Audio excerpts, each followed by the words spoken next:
ഈ റീജിയൻ എന്തുമാത്രം ആശങ്കയോടെയാണ് ഇതിനെ കാണുന്നത്? ഇതൊരു യുദ്ധമായി വികസിച്ചാൽ അത് ഉണ്ടാക്കാൻ പോകുന്ന ഇമ്പാക്റ്റ് എന്തൊക്കെയാണെന്ന് നമുക്കറിയാം. പ്രത്യേകിച്ച് ഗൾഫ് രാഷ്ട്രങ്ങളിലെ ഭരണത്തലവന്മാർ ഈ ഒരു നിലയ്ക്കുമുള്ള ഒരു ഇളകലിനെ ആഗ്രഹിക്കുന്നവരല്ലല്ലോ. സോ അതുകൊണ്ട് അവരുടെ സമ്മർദ്ദം എന്തുമാത്രം ഒരു കീ ഫാക്ടറായിട്ട് പ്രവർത്തിക്കും ഇതിനകത്ത്. ട്രംപ് കഴിഞ്ഞ തവണ ഒരു സന്ദർശനം നടത്തി പോയിട്ടേ ഉള്ളൂ. അമേരിക്ക എന്ന രാജ്യത്തിൻ്റെ താല്പര്യം അദ്ദേഹത്തിന് പ്രധാനമാണ് മിഡിൽ ഈസ്റ്റുമായി ബന്ധപ്പെട്ട ഇടപാടുകളിൽ. ട്രംപിന് വ്യക്തിപരമായി തന്നെ ബിസിനസ് താല്പര്യങ്ങളുണ്ട്. സോ അതുകൊണ്ട് മിഡിൽ ഈസ്റ്റിലെ പ്രധാനപ്പെട്ട സൗദി, ഒമാൻ അല്ലെങ്കിൽ ഖത്തർ പോലെയുള്ള രാജ്യങ്ങളുടെ ഇതിലെ പൊസിഷൻ, അവരുടെ സമ്മർദ്ദം ഇതിൽ ശരിയാവണ്ണം പ്രവർത്തിക്കും എന്നാണ് നമ്മൾ വിചാരിക്കേണ്ടത്. നിഷത് തീർച്ചയായിട്ടും. കാരണം 21 മാസം നീളുന്ന ഗസയിലെ ഒരു സ്ഥിതിഗതികളല്ല ഈ ഒരു ഇസ്രായേൽ നേരിട്ടുള്ള ഒരു യുദ്ധത്തിലേക്ക് കാര്യങ്ങൾ നീങ്ങിയപ്പോൾ രൂപപ്പെട്ടിരിക്കുന്നത്.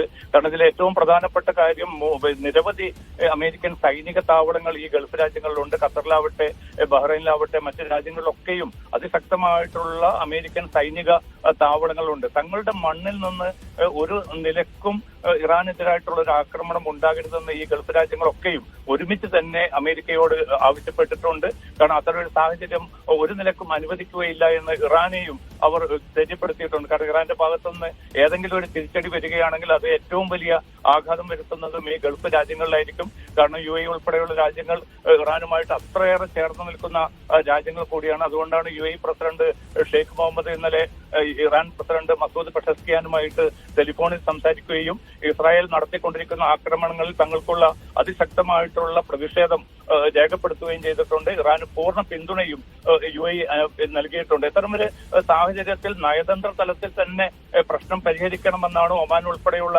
രാജ്യങ്ങൾ വ്യക്തമാക്കുന്നത്. ഇറാനിൽ നിന്ന് ചില ഉന്നതതല സംഘം ഇന്നലെ തന്നെ ഒമാനിൽ എത്തിയതായിട്ടുള്ള റിപ്പോർട്ടുകൾ പുറത്തു വരുന്നുണ്ട്. അത് ഒരുപക്ഷെ നയതന്ത്ര തലത്തിൽ അമേരിക്കയുമായി തുടർ ചർച്ചകൾക്കുള്ള വേദി ഒരുക്കുക എന്ന ലക്ഷ്യത്തോടു കൂടിയാണെന്ന് രാത്രി വിവിധ മാധ്യമങ്ങളിൽ റിപ്പോർട്ട് വന്നിരുന്നു. എന്തായാലും ഒമാന്റെ ഭാഗത്തു നിന്ന് ഔദ്യോഗികമായിട്ടുള്ള ഒരു പ്രതികരണം ഉണ്ടായിട്ടില്ല.